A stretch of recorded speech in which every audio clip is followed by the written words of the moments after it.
Desde la provincia de Cienfuegos denuncian que el régimen está llevando esta semana ante un tribunal militar a 6 cubanos que protestaron durante un apagón en esta ciudad del sur de Cuba, en Cienfuegos. Según cuenta Juan Alberto de la Nuez Ramírez, coordinador nacional del movimiento Ciudadanos Reflexión y Reconciliación, los participantes en la protesta descargaron su genio, su impotencia, contra una tienda en moneda libremente convertible, pero que no se robaron ningún artículo.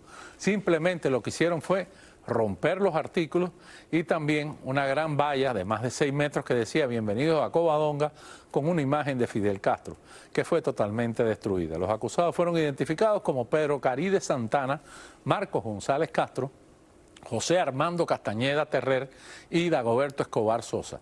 Todos enfrentan los presuntos delitos de sedición y desacato.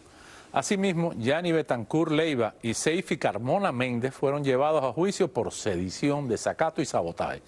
El juicio es en la región central de Cienfuegos militar en Caonao, cerca del aeropuerto. Los familiares sí se dirigieron todos a Caonao, donde se encuentra el tribunal y la fiscalía militar dentro de una unidad militar.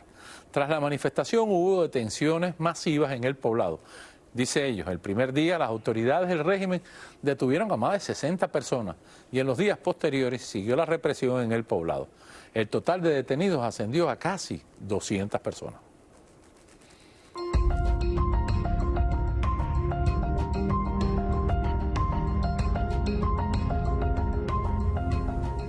Desde Cuba hacemos contacto con el líder opositor Manuel Cuesta Morúa, vicepresidente del Consejo para la Transición Democrática en Cuba, quien ayer fue detenido por la seguridad del Estado en Centro Habana junto con otras 2 personas, 2 opositores más.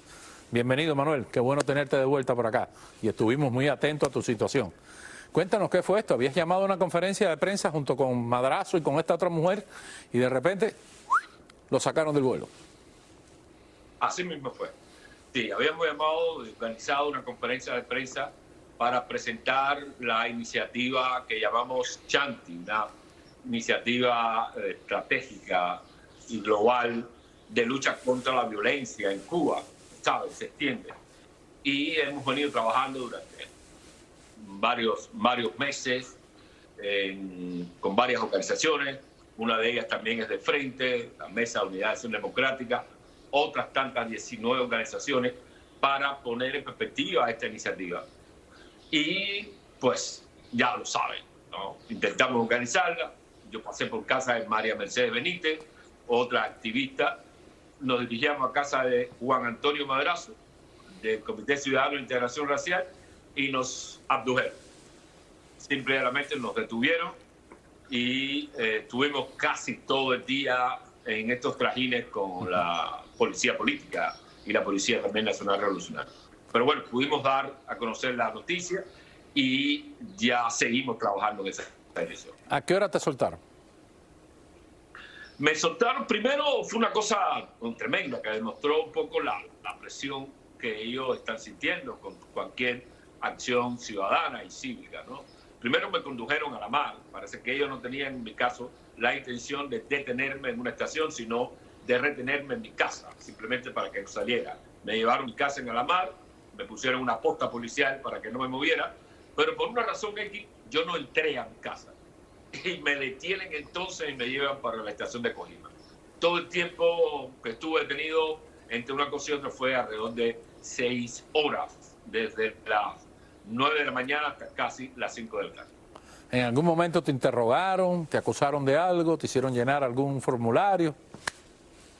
No, en mi caso particular o específico no. Simplemente yo no tengo la práctica de tener conversaciones con la policía política, que no seguridad del Estado, yo lo califico como lo que son, y ellos ya se atienen, digamos, a este diseño de que no hay posibilidad de conversación, y por lo tanto solo me dijeron que era imposible que saliera de mi casa, que no iban a permitir la conferencia de prensa y punto. Ahí se quedó. Pero bueno, por los otros 2 detenidos, en el caso de María Mercedes y Juan Antonio Madrazo, sí tuvieron como que una conversación de amenazas, de que no iban a permitir lo que nosotros queríamos hacer, que todo el que tuviera un pullover o una cinta, cualquier cosa de color naranja, iba a tener problemas con la policía, con la seguridad del Estado, que no les iban a permitir salir del país, a no ser que se fueran definitivamente. Este tipo de amenazas que está ya en la cesta de intimidaciones de la policía política contra los activistas de derechos humanos. Manuel, cuéntanos un poco de esta iniciativa contra la violencia. ¿En qué consiste? Mira, sí, nosotros hemos calificado, después de bastante observación, análisis, pero sobre todo observación, de que hay una especie de violencia orgánica en Cuba que es muy peligrosa. Violencia orgánica le llamamos a esa interrelación que hay entre todas las violencias, entre la violencia institucional, política, que viene del Estado, y la violencia del barrio. La unimos en eso de que el gobierno utiliza la violencia comunitaria cuando la necesita para repudiar a los activistas. Para eso necesita un estado latente de violencia.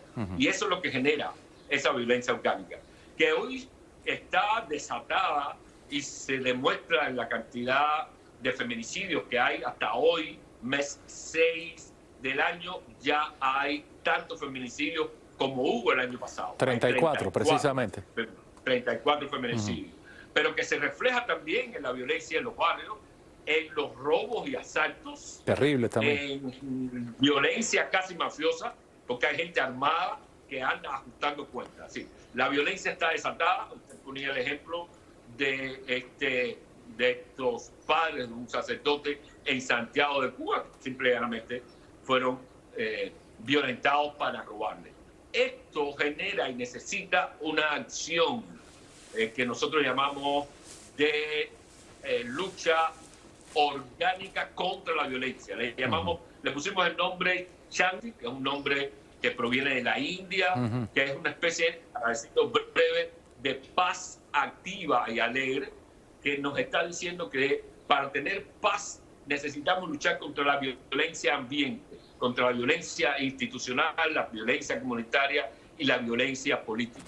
Y a partir de eso estamos trabajando de conjunto organizaciones, tanto organizaciones feministas como organizaciones de derechos humanos, en una serie de acciones que ya vamos a empezar a encaminar para tratar de arrinconar las violencias que no garantizan una convivencia armónica y pacífica en la pluralidad y diversidad, pero que tampoco trabajan o abonan el terreno necesario para la democracia en Cuba. En un ambiente de violencia no podemos adelantar una buena agenda de derechos humanos, ni tampoco una buena agenda de democratización. Por eso estamos hablando de Shanti, de una acción orgánica, compartida contra la violencia por parte de todas las organizaciones que quieran sumarse y, por supuesto, de los ciudadanos, porque son fundamentales los ciudadanos y las ciudadanas en esta lucha contra la violencia. Muchísimas gracias, Manuel Cuesta Morúa, por estar con nosotros. Qué bueno que estás en la calle. Y nosotros seguimos con más. Y precisamente a machetazos fueron asaltados en su propia casa durante la madrugada los padres de un sacerdote de Santiago de Cuba, identificado como Leandro Nanjun. En la medianoche, él contaba que su mamá se levantó para tomar agua. En la cocina se ve de frente a 3 jóvenes delgados y enmascarados que estaban comiendo del refrigerador, portando cada uno un machete. Entre los asaltantes está un individuo que por las características parece ser un adolescente. Al verse descubierto, atacaron violentamente a la mamá. Explicó en Facebook el sacerdote, que dice que lograron escapar del filo del machete. La madre logró esquivarlo, pero no de las patadas que le profirieron al quedar tendida en el suelo entre la vitrina y la mesa del comedor. Entre los gritos de auxilio, el papá se levanta sin comprender qué estaba ocurriendo y en cuestión de segundos se abalanzan sobre los 3 individuos y lo golpean y le propinan un machetazo en la cabeza. Él sale huyendo también. El padre tuvo que esperar por más de 3 horas para que llegara la ambulancia que lo llevaría al hospital. Esas son las imágenes del padre herido cuando fue atendido. Señores, la importancia de los chivatos para el régimen. Una página de Facebook vinculada al Ministerio del Interior está celebrando que gracias a 2 chivatazos oportunos fueron detenidos en Cuba personas que se dedicaban a la venta de cemento y de carne de res en el mercado negro.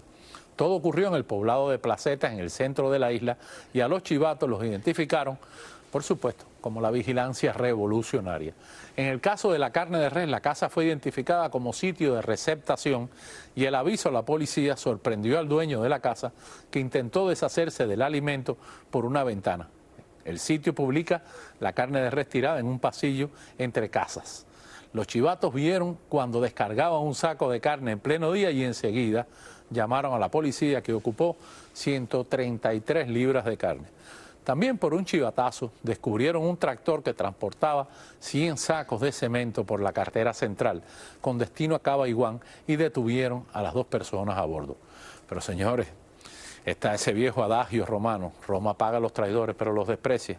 ¿Y cómo es posible que con la situación que hay en la isla todavía hay gente prestándose ese juego de servir de asqueroso chivato?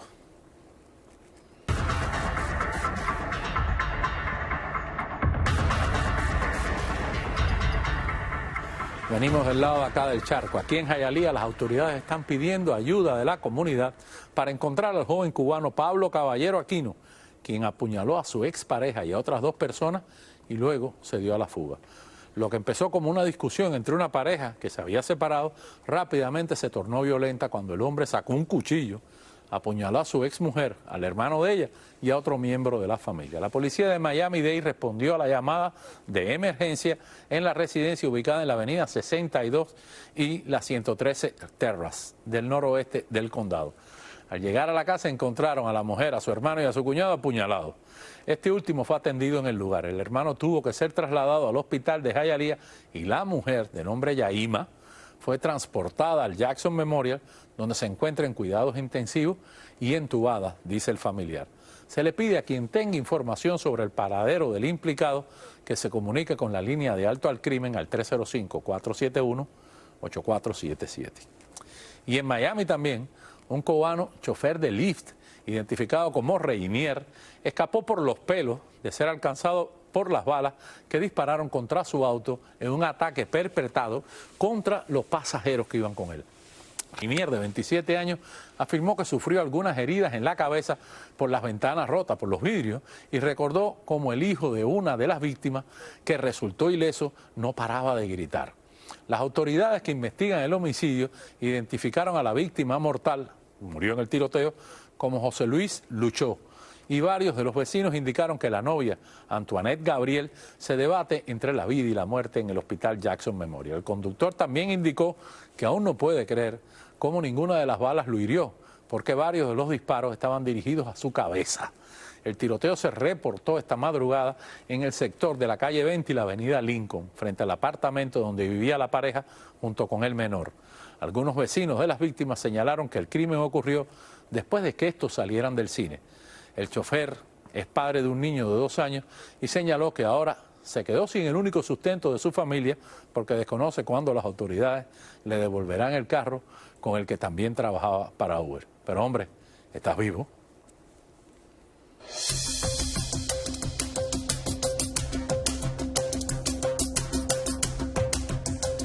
Vamos con el tema que más preocupa a la ciberclaria y por el que más atacan a este programa: la relación con los rusos, el regreso de los rusos. Pues precisamente el sitio Cubanet salió a las calles de La Habana a preguntarle a los cubanos de a pie sobre qué les parecía el regreso de los rusos y esta nueva relación entre Cuba y Rusia. ¿Dará resultado? ¿Será buena? Veamos qué contestaron. Si hubiera beneficio para el pueblo, bueno, las relaciones estuvieran de maravilla, pero es que nunca va a ser así y nunca ha sido así. Siempre el beneficio va a ser para él. Yo espero que sea para beneficio de uno. Rusia es un buen país y yo espero que vaya y a mí, particularmente a mí, Putin me cae bien, espero que no vaya. Yo no escuché lo que se conversó en cuanto a la relación de Cuba y Rusia, pero a mí me parece que ya yo tengo unos cuantos años, no le veo ninguna salida de inteligencia a Cuba y a Rusia en estos momentos, así que en el 60 estuvimos con los rusos, ¿me entiendes? No le veo sentido, no le veo cordialidad de ningún tipo, no le veo nada, dar ningún beneficio para mejorar, no le veo nada. Hombre, claro que sí, ¿por qué no? A ver, ¿qué piensas sobre la nueva relación entre Rusia? Yo pienso que va a ser positiva, porque es un país que tiene más desarrollo y nos va a ayudar muchísimo. ¿Por qué no? Hay que ser positivo. Que no hay de dónde agarrarse, señores. Hacemos la primera pausa y al regresar, un padre y su hija temen por el futuro de su vivienda en un barrio marginal de Cuba. El régimen se aprovecha de las inundaciones y la lluvia para intentar botarlos a la calle. Y ya hay fecha para el juicio contra el parol humanitario. Y la buena noticia es que se extiende por al menos un mes más. Ya le contamos.